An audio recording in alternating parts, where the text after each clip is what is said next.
did postdocs at Hawaii and Space Telescope. He was an assistant professor here in the University of Toronto for, I guess, about 5 years. Yep. And then he started his current position, a faculty position, at Cardiff University in Wales. And so Steve's an expert on extragalactic astronomy, particularly galactic evolution, and I think for the last several years he's been doing a lot with Herschel. And I think that's what you're going to tell us about. Well, yes, and among other things.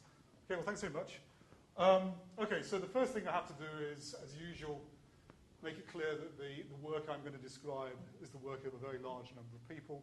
The only people I'll mention in particular are Loretta Dunn, who I've been working with for a ridiculously long period of time, and then Matt Smith and Elisabetta Valiante are my postdocs in Cardiff. So this kind of summarizes, in a way, a lot of the essential stuff about Herschel. This is Herschel. It's the biggest telescope ever sent into space. Well, it's the biggest telescope as far as we know ever sent into space. It's got a mirror 3.5 meters in diameter, so much bigger than the Hubble. This is Herschel taking off in 2009. And this was my first experience of the anxiety of space astronomy. People were telling me the week before the launch that it was a 90% chance of success, and that didn't really seem to me very reassuring. But it did launch successfully, and then it went out to the second Lagrangian point. So unlike Hubble, which is in a low Earth orbit, Herschel is 1 million miles from the Earth. Now, it's actually stopped observing a few months ago because it's run out of liquid helium, but the data that it's produced over the last 3 years is going to be something that's going to be a huge resource for many years to come. When you say biggest, you mean biggest mirror or the most massive? Well, okay, we say it's the biggest diameter mirror. I have no idea whether it's. It could well be, but you always emphasize the things, biggest of your own personal telescope. So then this is the kind of diagram that explains why a billion euros was spent on Herschel, and it's the diagram that showed that every time you're applying for grants to do sub-millimeter astronomy, this is the extragalactic background radiation minus the CMB. So it's the intensity of background radiation versus wavelength, and there's 2 big peaks. One peak is in the optical, which we've known about for a long time, but what Kobe showed in the mid-90s was a second huge peak in the far infrared. So, and that is emission from interstellar dust in galaxies, and very roughly, what this diagram means is about half of the optical light that's been emitted by stars and quasars since recombination has been absorbed by dust and then re-radiated at long wavelengths. The big difference between the 2 peaks, however, is that in the optical, we kind of know what's causing the peak, because this measurement itself is mostly just from summing the emission from the thousands of distant galaxies that you see in deep HST pictures. In the submillimeter, what you have is a measure of the overall background radiation, and you don't immediately know what sources are actually generating that background. So one of the big goals over the last 2 decades has been to resolve that background radiation into individual sources. We knew at the end of the 90s that a significant fraction of that background radiation was coming out not from normal galaxies like the ones you see in the optical, but from extremely dusty galaxies which were radiating very, very large amounts of energy. So those were surveys from the ground. What I'm going to do now is tell you about surveys from space. But to kind of set the scene, I'm going to show you a video clip which kind of illustrates what the different perspective that the submillimeter radiation gives you compared to optical radiation.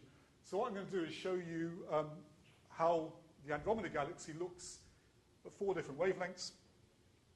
We got Herschel observations of Andromeda in 2010, and then the European Space Agency made this little video clip that shows what Andromeda looks like when observed with 3 different European telescopes and 1 amateur's telescope. So we're going to see Andromeda as seen by Planck in microwaves, Herschel in the submillimeter, in the optical, actually with an amateur telescope, and the quality of that will show you how far we are behind optical astronomy, and then in X-rays with XMM Newton. So first you'll see the Milky Way seen in the optical. These are the big kind of areas where dust is obscuring things. That's Andromeda. This is the Milky Way as seen by Planck. We're now going to focus in on Andromeda. You get a low resolution picture with Planck, but we're now going to fade into the optical picture, made with a 20-inch amateur telescope actually. And you see the red bulge of old stars in the center, and then the blue star forming disk around it. We'll now fade into the Herschel image. And what you see is you see dust grains in the star-forming disk, and the stars in the middle vanish because stars don't emit much submillimeter radiation. And there's a rather nice Herschel picture. And finally, we're going to fade into the X-rays, and you start seeing old things, black holes, neutron stars, cataclysmic variables, and those are right in the center where most of the old stuff is. So you get a very different perspective as seen in the different wavebands. What's the field of view of Herschel? The field of view of the cameras is quite small, but you can observe something like Andromeda by basically scanning over the whole. That took a long time. Well, it didn't take as long as you'd think, because actually the main camera we use is so sensitive that you're basically confusion limited within a few seconds. So you get very deep very quickly. Okay, now just kind of doing a bit more on Andromeda before I kind of turn to higher redshifts. This is the kind of stuff that you can do quantitatively when you observe a galaxy in the far infrared. So with Herschel, we observed Andromeda in 5 different bands. And this diagram shows a typical pixel. So there's about 4,000 independent pixels. And this is a typical dust. These are typical dust SEDs. So you see a peak. The peak kind of roughly gives you the temperature. But what we actually do is we take all our independent pixels and we fit single temperature modified black bodies to each pixel. So you've got 2 variables, the dust temperature and beta, which is the emissivity index, is telling you something about the physics of the dust. Now, that's kind of a simple model, but in practice we don't need to do anything more complicated, because it does seem that you can explain the Herschel data with a single temperature and a single value of beta. But you can get some quite interesting things. So the first plot up here is showing how the dust temperature depends on the distance from the center of the galaxy. And you can see that for most of the disk of the galaxy, temperature is quite low, about 17 Kelvin, and then it starts to climb in the bulge region. And you can explain that quite nicely by the effect of the heating from the stars in the bulge. And in fact, this plot down here shows a plot of the dust temperature for the central pixels versus the spits of 3.6 micron emission. That's roughly telling you the column density of stars, and you can see there's a nice correlation. So you can explain this very nicely. The thing that is interesting, particularly interesting, is that beta also appears to vary, and that's something that hasn't really been seen before.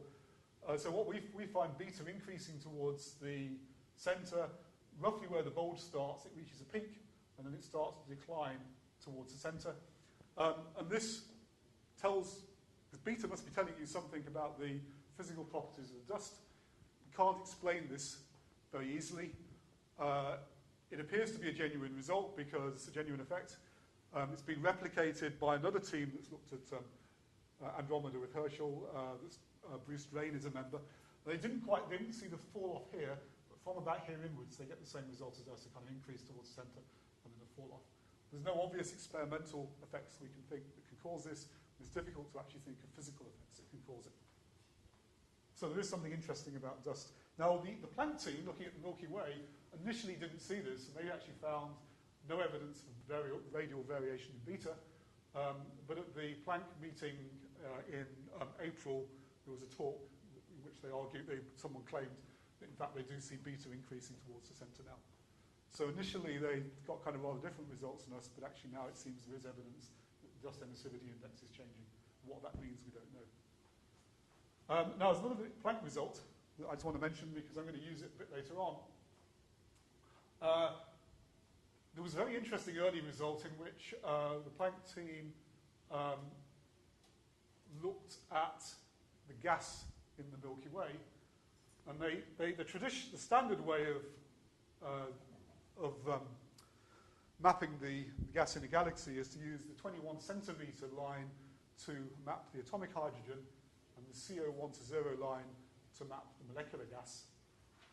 And what they did in this diagram is they took their independent pixels and used the CO and the H1 to produce an estimate of the column density of gas in each pixel. So that's plotted along here. And then along here, they plotted the optical depth of the dust emission.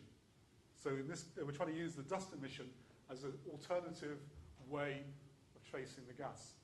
Now, anyone that's worked in this field for a while knows that the CO line is a really annoying line, because CO is a tracer of molecular gas, but it's only a tracer. So for every CO molecule, there's 10 to the 4 molecules of hydrogen, and there's a huge literature on trying to look at the constant of proportionality between CO and molecular gas, molecular hydrogen, and this constant of proportionality depends on all kinds of things. So it's a kind of rather uncertain tracer.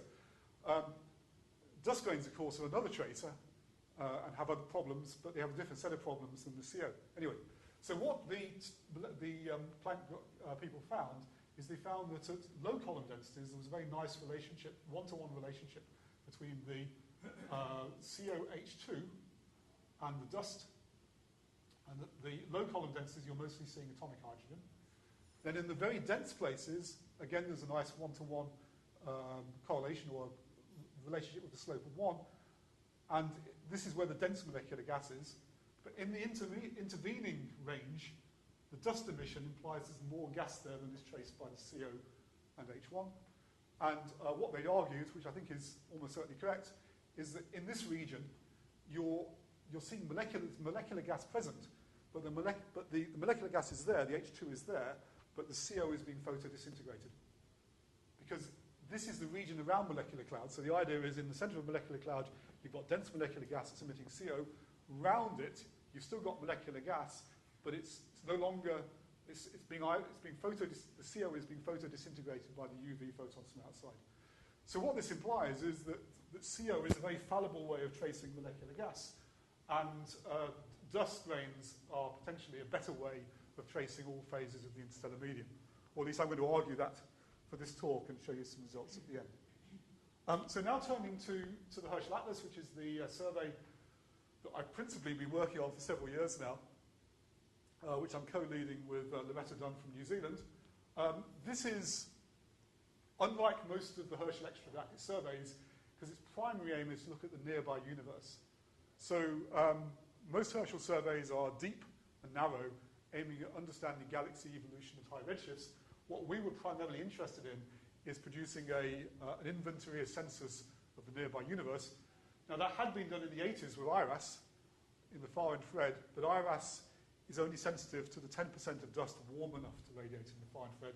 With Herschel, because you're operating at longer wavelengths, you're sensitive to all the dust, no matter how cold it is. So to be not detected by Herschel, the dust has to be incredibly cold. So we're pretty sure we're getting all the dust in galaxies. So that was our main goal. But there's a lot of other things you can do.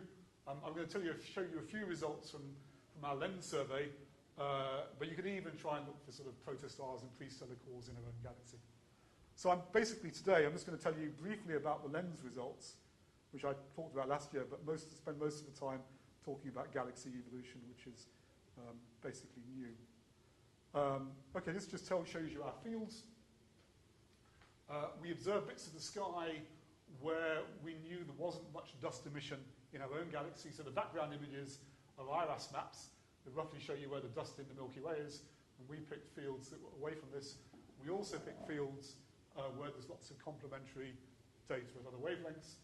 And as we were mostly interested in the low redshift universe, we chose regions that had been surveyed with the big redshift surveys carried out with Sloan, the 2DF Galaxy Redshift Survey at the AAT, and most importantly, actually, the new redshift survey being carried out by the Gamma Consortium that's got 10 times as many redshifts as Sloan in particular regions. And again, we've been working closely with the Gamma team on this.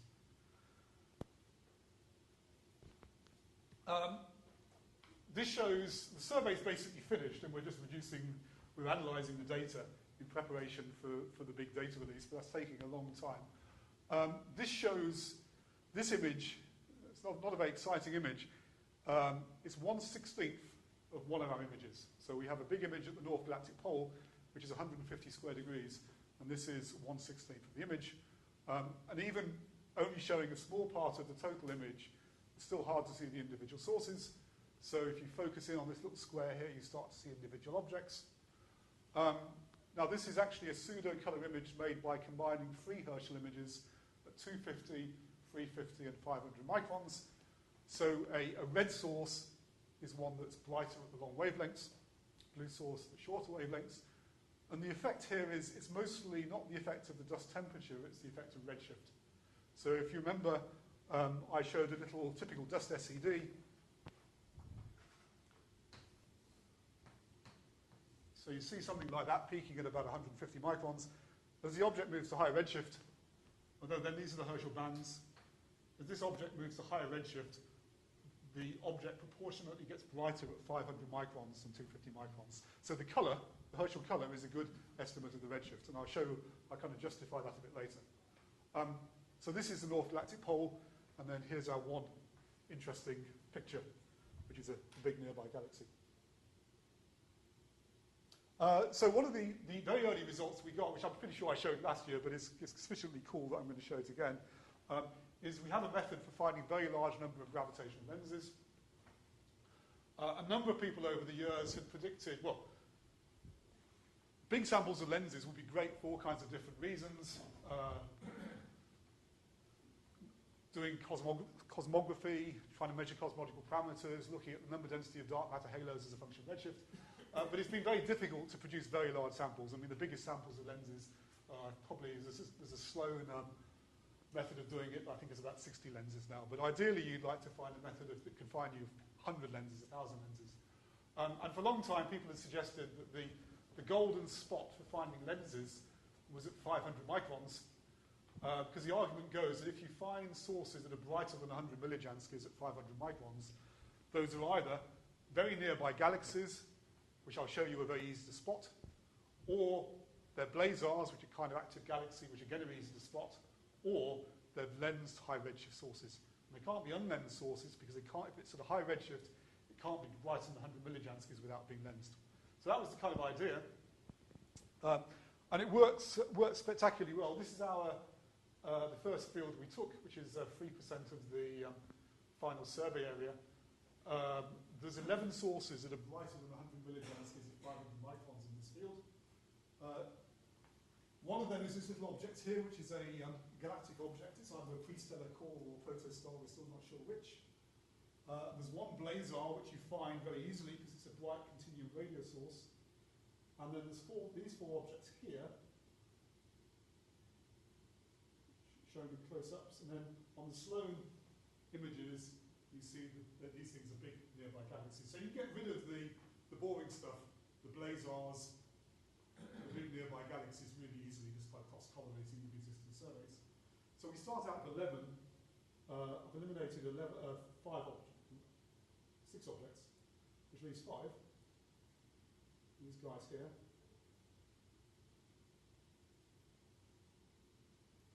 And then these are what you see on Sloan, the Sloan images. Each of these Herschel sources is associated with a galaxy, and this time the galaxies aren't really close. Highest redshift is about 0.8. And of course these things could be... Blob, a technical term? It's a term used... Where do you see blob? That was on the prior one. Oh, it's a term used by experimental astronomers, observational astronomers since. It just shows a lack of imagination. But what is that blob? Oh, the blob. Sorry, the blob is a protostar or prestellar core. It's something in our own galaxy. Oh, okay. Because the thing is, you're looking out at the galactic plane, so anything you see in our own galaxy is actually really quite interesting because it must be really close because the dust disk is so close. So no, the blob is not a technical term. Okay, so these 5 sources, are associated with galaxies at moderate redshifts, and of course those galaxies could be the things that are producing the sub-millimeter emission. But we suspected that wasn't the case because when you look at the Herschel colours, which are plotted here, then based on low redshift templates, you estimate redshifts are around 2 to 3 for these sources. So we thought these things might be lensed objects. We thought the Herschel source might actually be behind the Sloan galaxy. And it turned out to be the case. We kind of phoned up large numbers of directors of observatories asking for DVT time, and we got these things observed very quickly using CO spectroscopy. So what you do there is you just use a radio telescope or a sub-millimeter telescope, and you try to look for the CO lines. And in all cases, we found CO lines quite easily. This source has got a redshift of 3.04, so it's clearly way beyond the optical galaxy. And then we confirm, we use large numbers of telescopes all over the place to confirm this. This just shows a few CO lines. And this is the crucial result. These show our 5 initial sources. Here are the optical redshifts, and here are the CO redshifts. And the CO redshifts are much, much higher than the optical redshifts. So this was great. And we had a great method for finding lenses. And we wrote a science paper, and everything was wonderful. But this method only works for the brightest Herschel sources. Because once you go below 100 millijanskis, you still see there's still lots of lens sources there, but the difficulty is to pick out the lens sources from the unlensed sources. And that's something we've been struggling with for the last couple of years. So far we found about 30 lenses, which is an interesting size sample, but not spectacularly good. It should be fairly easy to increase the sample to 100, because there are about 100 ATLAS sources which are bright enough for them to be almost certainly lensed objects. We just need to do the CO spectroscopy. The really interesting thing, one of the interesting things about these sources is the lenses are pretty high redshifts. So most methods for finding lenses, or those based on Sloan, tend to find lenses at rather lower redshifts. So our method finds lenses at high redshifts, and this is kind of useful for all kinds of cosmological things. And we think we have a way of finding really large samples by going to fainter Herschel sources. And the way we do this is we find a Herschel source which we're fairly sure has a high redshift based on its Herschel colours, but we look for ones where there's a near-infrared, an apparent near-infrared counterpart found using data from the VISTA survey telescope in the Southern Hemisphere. We think we have a method of, it's about 70% effective for finding lenses, but we haven't been able to confirm that this is correct yet. So what we want to do, you think we have a method for finding very large numbers of lenses, and then you can start doing lots of cool things. This just shows a simulation of what you would get, of how accurately you can measure omega m using a sample of 100 lenses and with realistic assumptions about the accuracy with which you can measure things. And you can definitely measure omega m at a kind of interesting level. The most interesting thing seems to be probably looking at dark matter halos themselves, because as anyone who's done galaxy evolution knows, the models of galaxy evolution tend to be broken into 2 bits. You start with the dark matter, you assume that dark matter feels gravity, you generate a distribution of dark matter halos, which is evolving with time, and you think you know, you're fairly confident of the results there, and then what you do is you throw in the baryons go fall into dark matter halos, cool down, form stars, lots of complicated physics which no one understands particularly well. But a crucial thing that's never really been tested is much about the dark matter halos themselves. And so with very large lens samples, and especially lenses of high redshift, we can start to really investigate the profiles of the lenses, but also the basic prediction, the number density of halos as a function of mass and redshift. And so that's the kind of holy grail, if you want, of this kind of survey. That's the thing we can do. And we think we can do this relatively straightforwardly with ALMA. It doesn't require very long integrations to do really fundamental science. Okay, so galaxy evolution is what I wanted to talk about mostly. And there's one thing that's been quite complicated in doing this, and that is we detect a very large number of Herschel sources, so between 300,000 and 500,000. But the really limiting factor... Sure. Those statements, which I haven't quite understood, how much is gastrophysical complexity here? I think we ignore gastrophysical complexity. So there's two ways we think we can do things. We can, assuming you've got a redshift of the lens and a redshift of the source, those are two things we assume we can do. We can get those okay. And then we can map the lens structure quite easily with ALMA. The thing is, these are very bright sub-millimeter sources, so with ALMA you can actually really map these things well. And then one of the ways we have one way I've been looking at from estimating cosmological parameters is you have two redshifts. You have your lens structure, which you've measured with ALMA, and then you use optical spectroscopy to measure the velocity dispersion of the stars in the lens. And then with each of those four things, you can get a reasonable measure of the, from an individual object, you can measure only a matter that doesn't seem to be dependent on that much.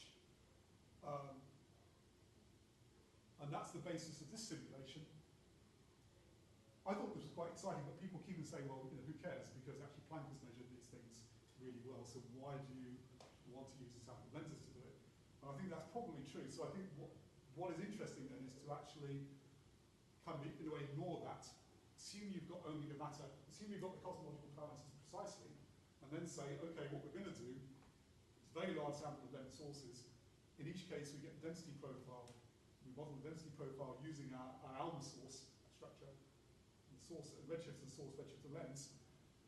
And so we've got the profiles of lenses, but also we can do things like the number density of halos as a function of mass in redshift. So you have these objects, they're at different redshifts. You've got ALMA looking at it. Yeah. And ALMA must see all sorts of junky stuff in it. Well, it doesn't really, actually, because it's because the lenses themselves will not emit, they're usually elliptical galaxies, so they don't emit much sub-millimeter radiation. So it's a really nice method because you can see the high redshift. So okay, so you've got the so you've got some kind of complicated ALMA things from Einstein rings or whatever, some stuff. And then the things you don't know is you don't know the intrinsic distribution of dust emission in the unlensed source, and you don't know things about the dark matter halo. So what you then have to do is you have to use, you hopefully have enough pixels here that you can then start to actually try and reconstruct the unlensed emission and also something about the dark matter halos. So you assume something, simple parameterization of the dark matter halo? Well, the method that Simon Dye uses is to start with.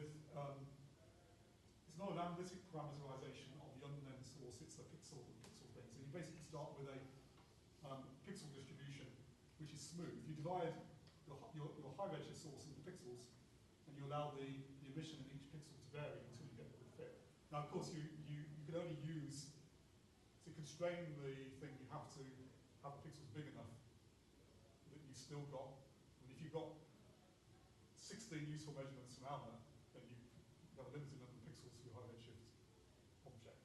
For the lens, you perhaps do use an analytic parameterization. You might use the slope of the profile, some anisotropy thing. But you have to so it is model dependent a little bit. But based upon a center as well. I mean, in other words, so you aren't just doing model adjustments in each of those 16 pixels, are you? Well, you're doing model. If this is the source, yes. the thing that's being lensed, you're allowing the emission in each pixel to vary. So that's one. So you have, if you have 16 pixels, you have 16 free parameters. Yeah, then for the lens, you also have free parameters. So you've got the exact position of the lens, mass, its density profile, and whether you would usually try and assume some kind of degree of anisotropy in the lens. So you end up with quite a lot of free parameters, but with ALMA you get enough. You should get enough kind of measurements to actually constrain things usefully. I mean, it seems to work with HST data. So we tried it with HST data when we get useful measurements of the lens profile. And this is on an object-by-object basis. You're saying that you can reconstruct the density profile of each intervening What about sub-halo structure in a lenser? Probably not. Because, well, you have to keep your number 3 parameters under control. So I don't know. It may be if you choose a very simple model for the high redshift source and put more parameters in for the. Okay, so galaxy evolution. The limiting factor here is simply that Herschel has not got great angular resolution, so the positional accuracy of Herschel source is not that good. And so it's not trivial to go from a Herschel source to an optical galaxy. So you have perhaps a slow image with lots and lots of galaxies, and you've got a Herschel position that's got some uncertainty. And the positional accuracy of Herschel is only good enough for us to find the counterparts in about 1/3 of the Herschel sources. And this shows the redshift distribution for those sources, which is pretty low redshift. But this doesn't mean there's not lots of high redshift sources. It just means that this method of directly going from the Herschel position to the optical counterpart only works well for low redshift sources. So we've got a lot of information at low redshifts, and we have some information at high redshifts, and it primarily comes from the Herschel colours. Now, the way we've kind of tackled this is to measure redshifts directly for high redshift Herschel sources by using CO spectroscopy rather than optical spectroscopy. If you use CO spectroscopy, the angular resolution of your instruments is usually pretty poor, which is great because it means you don't need to know the position of the Herschel source very well. So you just simply point your CO spectrometer, could be the Green Bank telescope, patterned with an interferometer, whatever, in the general direction of the Herschel source, and then look for CO lines. And it's worked reasonably well, so we have CO redshifts for about 30 sources. And you can then use that to take your 30 redshifts, and you can use that to construct a kind of average Herschel template for the high redshift Herschel sources, which you can then use to estimate redshifts. So this is a kind of standard kind of photo Z approach. So what you're doing is, as in optical astronomy, you've got some broadband measurements, and you've got some spectroscopic measurements, and you use the spectroscopic measurements to figure out the best way of using the broadband measurements to estimate redshifts. And this is the correlation we get between spectroscopic redshift and photometric redshift from our 30 calibrated sources. And you're probably not going to be awe-inspired by the accuracy of this. The problem is that photo-Z's in optical astronomy are based on using some fairly narrow features such as alignment rate, Raman rate. In the case of the Herschel sources, what we're using is a very broad spectral feature, the bump in the SED. And so it's not a very accurate method, but we hope it's good enough statistically to tell us things about the overall statistical distributions of sources. And these are redshift distributions that we get for sort samples selected at different wavelengths.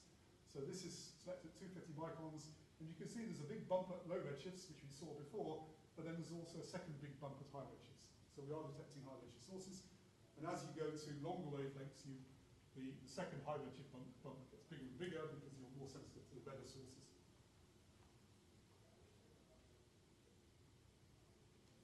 And then what you can do is you can plot luminosity functions. So in this case, I'm plotting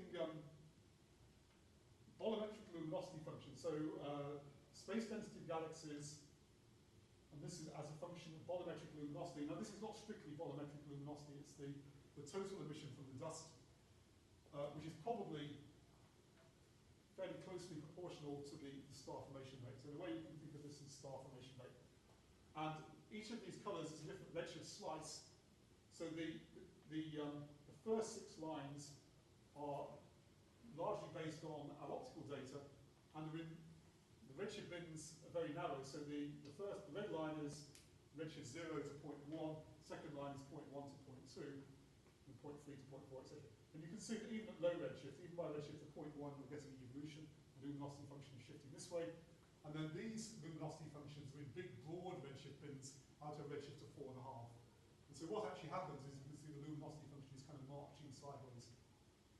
And in particular, the number of really luminous, presumably galaxies that are forming large numbers of stars, increases as you go out to higher redshift. So you're seeing the high redshift universe is full of very luminous objects forming stars at a huge rate, but you're still seeing cosmic evolution at low redshifts as well. And our results agree, and these high redshifts agree quite closely with results from another Herschel survey, the Hermes survey. Okay, so now this is kind of the stuff I'm most interested in at the moment, and this is looking at the so-called galaxy main sequence. The idea that galaxies having a main sequence has been something that's become quite popular over the last 6 or 7 years. So as every astronomer knows, the stellar main sequence has been an incredibly powerful concept in astronomy, and the reason the Hertzsprung-Russell diagram is so useful is that it's both a kind of phenomenological plot in which you plot colour versus absolute magnitude, and then by looking at the different areas of the diagram are occupied, you can work out how long stars have to spend in certain regions. So that's got no physics in it. And then it's also interesting because the HR diagram then translates to physics as well. And so colour becomes temperature, and absolute magnitude becomes kind of luminosity. And so it's both an interesting, it tells you two interesting things. It's kind of physics, and it's also telling you how long stars spend in different locations in the diagram. Now, I don't really believe the galaxy main sequence has got necessarily got a huge amount of physics in, but it probably does tell you things about how long galaxies spend in different regions. Now, the galaxy main sequence is basically really simple. And it's simply, if you take the mass of stars in a galaxy, and you estimate the star formation rate, if you take star-forming galaxies, they kind of roughly follow a straight line. And I think the dispersion of this is about 30% in linear space. Now, what I've plotted here, though, is not that. I've plotted the specific star formation rate. So I've taken rather than star formation rate, I've taken star formation rate over n star versus n star. And a very influential paper published a couple of years ago by Lilly and collaborators found that if you take star-forming galaxies, then you find that the specific star formation rate is fairly constant, follows this kind of dashed line here, which is the same as the linear relationship between star formation rate and or a unity slope between star formation rate and stellar mass. Now this is what we see though for redshifts between 0.001 and 0.1. So I've taken all the galaxies in our sample. I've actually estimated stellar masses and specific star formation rates by taking the broadband photometry and using a modelling package called MagFizz, which is a fairly robust kind of model. It's got a certain number of knobs on it, but not too large. And this is what I get. And you see this, it's very different than the thing that Lilly and Penguin collaborators got from optical data. You see this big kind of decline as you go down to, as you go to higher stellar masses, you go to lower specific star formation rates. And then the other thing the optical astronomers see is they see this galaxy main sequence at 0 redshift, and they say it kind of moving upwards as you go to higher redshifts. And that's been this kind of sort of almost a paradigm in galaxy evolution for a few years now. Now, this is what we see at redshifts 0.001 to 0.1, so this is very different than the optical view. But if you now, what I've done here is I've actually classified each galaxy depending on whether it's optically red or optically blue. The standard thing that optical astronomers do is they classify galaxies into two types, into two classes. There are blue galaxies, which are said to be star-forming, and there are red galaxies, which are usually assumed to have very little gas and star formation, and people often call them passive galaxies or quenched galaxies, galaxies in which there's very little star formation. The interesting thing you can see here is that many of the galaxies we're detecting with Herschel are actually red galaxies. So they're optically red galaxies that would normally have been assumed to be passive galaxies where very little is actually going on. Now we go to slightly higher redshifts.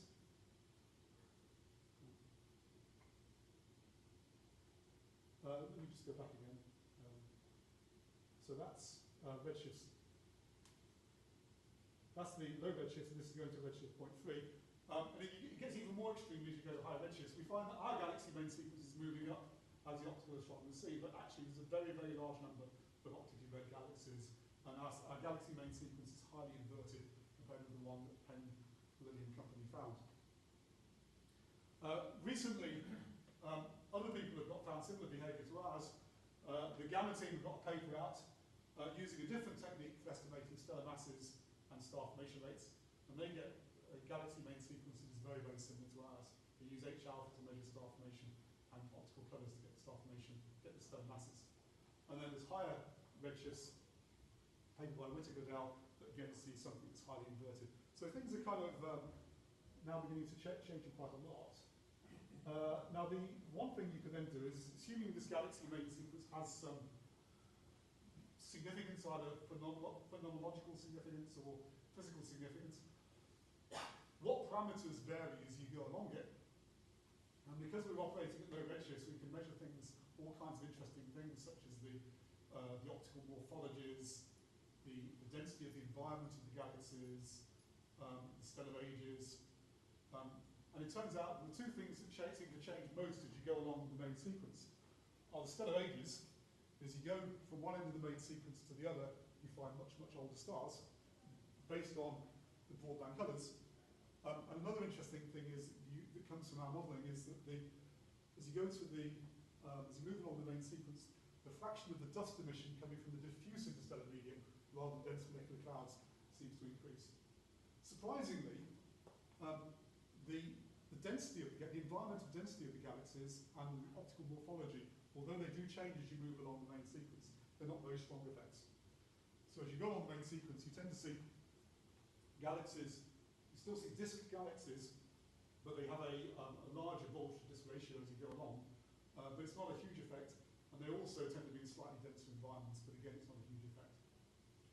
Just to make sure I understand, so the higher star formation rate, younger things are the ones that have more dust emission from molecular clouds? Yes, which kind of makes sense. I mean, it sort of makes sense.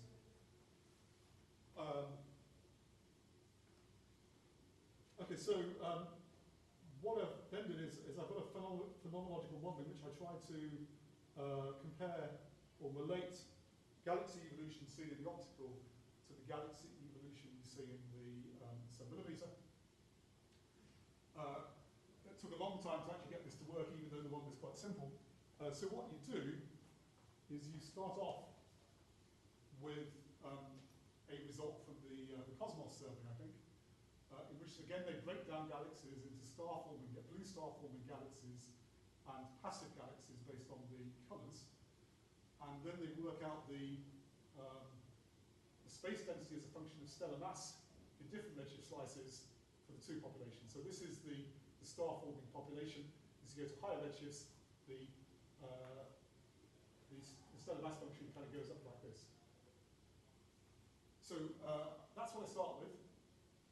What I then do is I go to my galaxy main sequence that I've actually measured, and I do a kind of fit to it to the star formation, specific star formation rate. Actually, it's not quite right. Specific star formation rate versus stellar mass, which then allows me to go from this thing to a space density of galaxies as a function of star formation rate and redshift. And then, sorry, it's a combination of this and this that's important. So I do a fit to the low redshift specific star formation rate versus stellar mass of the kind of main sequence. I then assume that even though my main sequence is curved, that it's actually evolving with redshift in the same way that it's seen by optical astronomers. So these two things together, plus this, can allow you to estimate the space density of galaxies as a function of star formation rate and redshift. And you then go from the star formation rate, use a calibration between star formation rate and bolometric plus luminosity to predict what you should see with Herschel. And what you see, at low redshift agrees quite well. So the line to look at is the continuous line. These two lines are by assuming different shapes for the galaxy main sequence. So this is the Peng et al. One, the one that Lilly and Peng got from Cosmos. And you can see at redshift, this is redshift 0 to 0.1. This is redshift 0.1 to 0.2. And notice the observations agree quite well with the continuous line. This is 0.2 to 0.3. Again, the observation of the blue line agrees quite well with the continuous line. 0.3 to 0.4, again, same. And then we have to jump to higher redshifts because we're kind of missing data redshifts between sort of, we haven't got good estimates around about redshift of 0.6. So this is redshift 0.8 to 1.2, and this time I'm using estimated redshifts from the Herschel colors. And now you see there's quite a big discrepancy between the simple model, the continuous line, and the blue line, which is the observations. And this carries on until you get to the very high redshifts, which is about 4.5, where things agree again. So there's a good agreement out to redshifts of 0.4, and then Herschel detects many more luminous systems than you would expect from the optical picture between redshifts of 0.8 to about 3. So there's a big excess of objects, and what those objects are, not absolutely clear. Now finally, I just want to go back to the idea of using dust emission or dust mass as a measure of the gas mass. So I said that the main sequence, galaxy main sequence, it might not have a lot of physics in it, but it might tell you things about how long galaxies spend in different places. And you can actually do this quite nicely, because what you do is for each galaxy on the main sequence, you have a star formation rate, which you've estimated from the broadband SED of the galaxy, and you have a measure of the gas mass from the dust emission. And so you can work out how long how rapidly the gas will actually be used up. So basically you just say, well, the rate of consumption of gas is proportional to the star formation rate. And you then kind of integrate that, and then you can allow a galaxy to track forward in time and work out how rapidly the gas is being used up and how rapidly the star formation rate is changing. And you can actually see how fast the galaxy moves around the main sequence. And the fundamental assumption I'm making is that the galaxies are closed boxes and there's no gas to supply to the galaxy. So this is what you see from this is the 0 redshift main sequence, and this is moving 500 million years forward in time. So each of these blue lines starts off from the galaxy's position on the main sequence, and are basically integrated forward to work out where the galaxy would be 500 million years in the future. And the blue line, or the bottom point in the blue line, shows where the galaxy will be. And you can see that galaxies down here aren't changing very rapidly, they're not moving very rapidly. These are the optically red objects. The galaxies up here are moving very quickly. And we can go backwards in time as well, and integrate backwards in time. Again, you see that, so this time it's the top position in the blue line that's telling you where the galaxy was. And you can see that the galaxies down here aren't moving very quickly, galaxies up here are. So given that the main sequence isn't very broad, you have to have some way of stopping all these galaxies moving too quickly, otherwise, rather than a main sequence, you'd have a big stuff all over the place. So something is wrong, and the obvious, well, there's a number of ways you can perhaps solve this, but one I've looked at so far is to say, well, okay, maybe this assumption is not correct. So then you can produce a simple model that says, well, if you want a galaxy to stay roughly in the same place on the main sequence, how much gas do you have to supply to it? And what I do is, it's slightly more sophisticated than that simple statement. What I'm doing is I'm assuming the main sequence is gradually evolving, but I'm saying that every galaxy has to stay in roughly the right place relative to the evolving main sequence. Galaxies will be moving left and right along in this direction automatically, simply because as they form stars, their stellar mass is increasing. So a galaxy will be moving this way, and it may be moving downwards if the gas is being used up. But what I say is the place it ends has to be at the same place relative to the evolving main sequence. It's not a very easy thing to explain, but it's basically just saying that I've got to keep the main sequence as broad as it is and then make it no broader. Now if you do that, what you you do is you estimate a thing that kind of called the resupply factor, which is what fraction of the gas consumed by star formation do you have to be, has got to be accreted to keep the galaxy at the same place at a stable position relative to the evolving main sequence. And what you get is this. You find that a lot of galaxies need a resupply factor of roughly 1. And that reflects the fact that galaxies with high specific star formation rates, they're forming stars so quickly, they're using up gas so quickly, you've just got to keep on resupplying the gas to stop them moving right off the main sequence. But then you also find a large number of galaxies where the gas supply factor is really small. And those are really the kind of the optically red galaxies, because you can't supply too much gas to them, because otherwise their star formation rate will kind of go increase. And so you kind of find, as many people have actually claimed over the years, there actually are 2 categories of galaxies, even if they're all on one plot. There are galaxies where the gas has to be resupplied, and there's galaxies where the gas can't be much gas secreting. And then this is this is actually taking that gas resupply factor, multiplying by the actual star formation rate, which gives you the actual physical gas flow onto the galaxy. So this is gas flow versus stellar mass. And you can see the large number of galaxies accreting gas at sort of 1 solar mass per year. But there is a separate population, and it seems to be kind of a distinct population that's secreting gas rather slowly. The interesting thing is that these galaxies are not all at the high stellar masses, they actually are spread out quite a lot. So there's galaxies everywhere that seem to have had the gas supply cut off. Is this a function of redshift? Is this one redshift? This is at redshift 0 to 0.1. I've not done this analysis at higher redshifts yet, so that's kind of an interesting thing to do. So this is kind of almost where I got to before flying. But I just want to kind of emphasize the crucial points here, because I think it is really interesting. I think the most interesting thing of all of this is not actually the modelling, it's simply that a lot of the evolution out to redshifts at 0.4 does not appear to be due to blue star-forming galaxies. The optical perspective is that there are 2 populations of galaxies. There are blue galaxies that are forming stars, and there are red galaxies that are passive or quenched.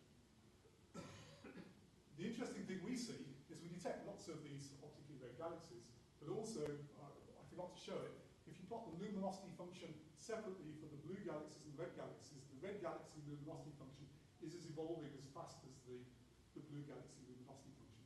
And in fact, the fraction of galaxies at redshifts at 0.3 that are optically red is actually greater than redshift 0.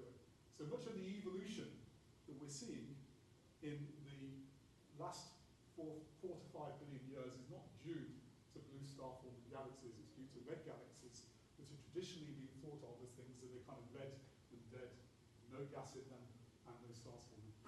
Well, usually the blue galaxy luminosity function is evolving toward higher luminosities, right? But surely the red can't be evolving to higher luminosities at higher redshift. No, well, okay, so the picture I showed with the redshift slices was out to redshifts of 4.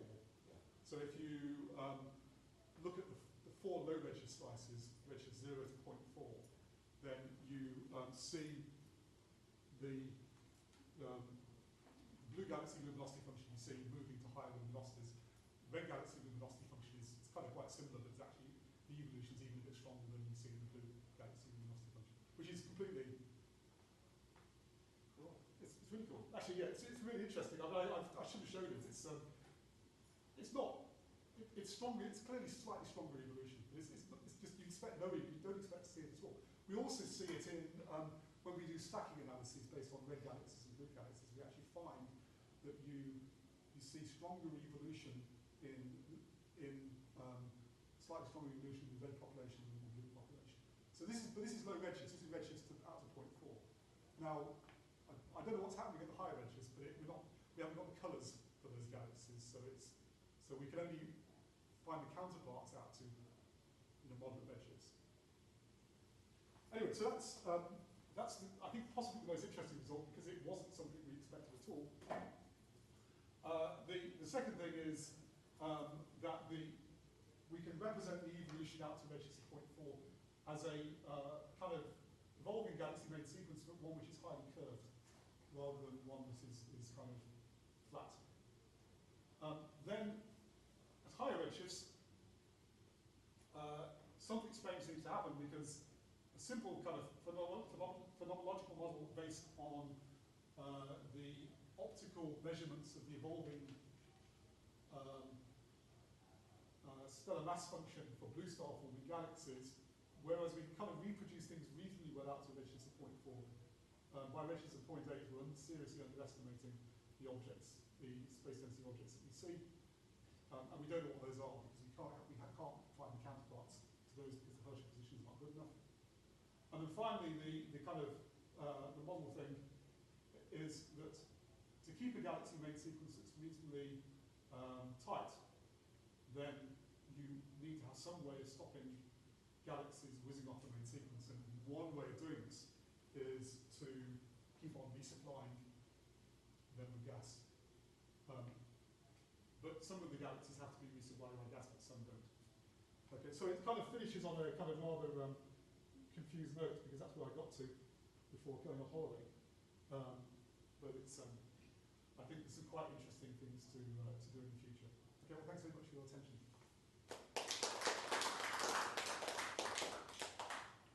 Time for a few questions. Yes, I had a quick question. So you showed the briefly at the start the this I guess it was a beta parameter, and you said there was no good explanation for the rise and fall. But I mean, presumably you could play around with dust grain sizes and distributions. I know you said the other group had Bruce working on it. I don't think you can explain it either. I think there's one way you can make beta change quite easily is to say there's dust at more than one temperature. Because then the line of, if you have dust that's more than one temperature along the line of sight, then beta tends to get flatter. But that's kind of boring, and in fact we're pretty sure that can't be the case because it goes in the wrong direction. Our problem is we have steeper betas in perspective. You can change beta by doing things like having fluffy grains and stuff, but things don't seem to quite work in the right direction because we find betas getting steep in the center. It's not obvious why it should be. I mean, things like coagulation or breaking grains apart or whatever doesn't seem to give quite the right effect. Well, and growing and then it's turned over.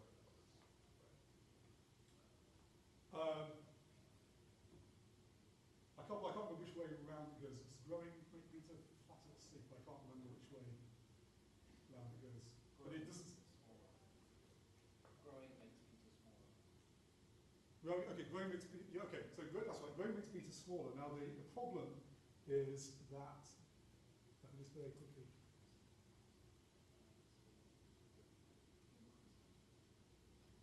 Yeah. So this is what you get. Okay. So growing makes beta smaller. Does that make sense? Well, this thing I don't think makes sense because if beta was the growing grains, I mean this you could say beta grains are growing here, but the problem is that's in the middle of the galaxy, but it doesn't appear to be much gas. So you kind of think in dense molecular clouds grains might be growing, but beta is falling in the center, which doesn't seem right. You could make beta.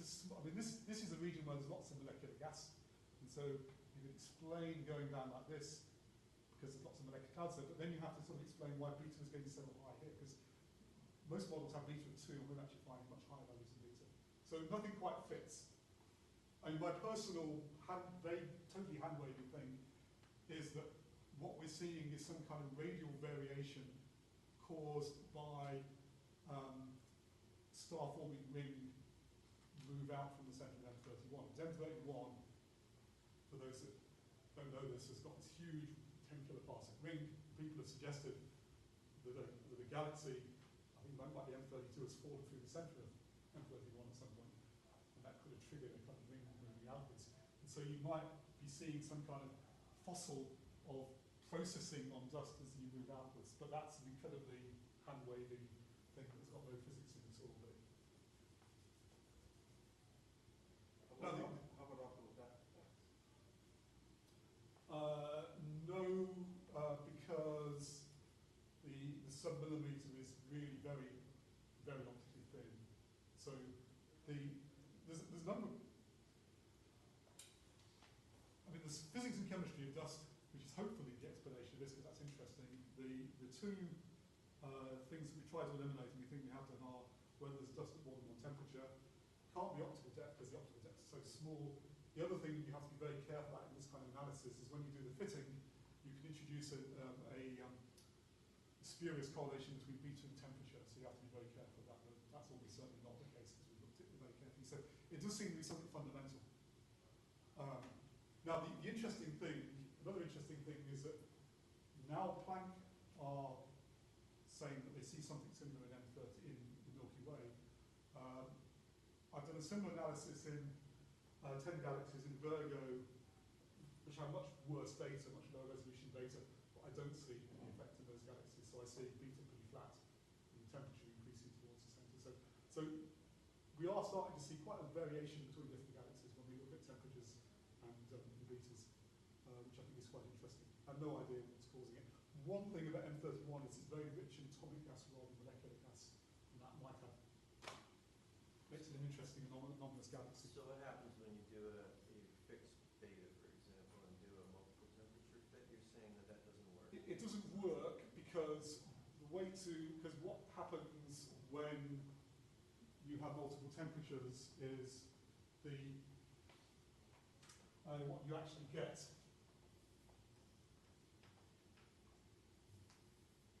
If you've got some hot dust and some cold dust, and then you try and fit a single SED, it basically makes beta flatter. And the problem using that to explain this is that beta is really steep. I mean, almost everywhere in M31, beta is 2 or above. And the kind of theoretical models of dust always have beta around 2. So if we were getting beta of 1.5 or 1, then you think there's definitely some temperature effect. And you do occasionally see that in galaxies, because one of my Virgo galaxies, I've got a very flat beta, and it's clearly there's 2 dust components, but it's hard to explain. If there's multiple temperatures here, then the intrinsic beta would be even higher, which would be even more of a problem for understanding physics. Bruce Grain's models always have beta of about 2 or a bit flatter than 2. Observationally, we're finding beta's higher than that. So it's quite interesting. So I have no idea what it means. But it's and then Drain's group looking with a similar Herschel data set on M31. So it's a different data set, do see the same effect. But they don't reproduce our stuff out here, but they do reproduce it in the central particular parsecs.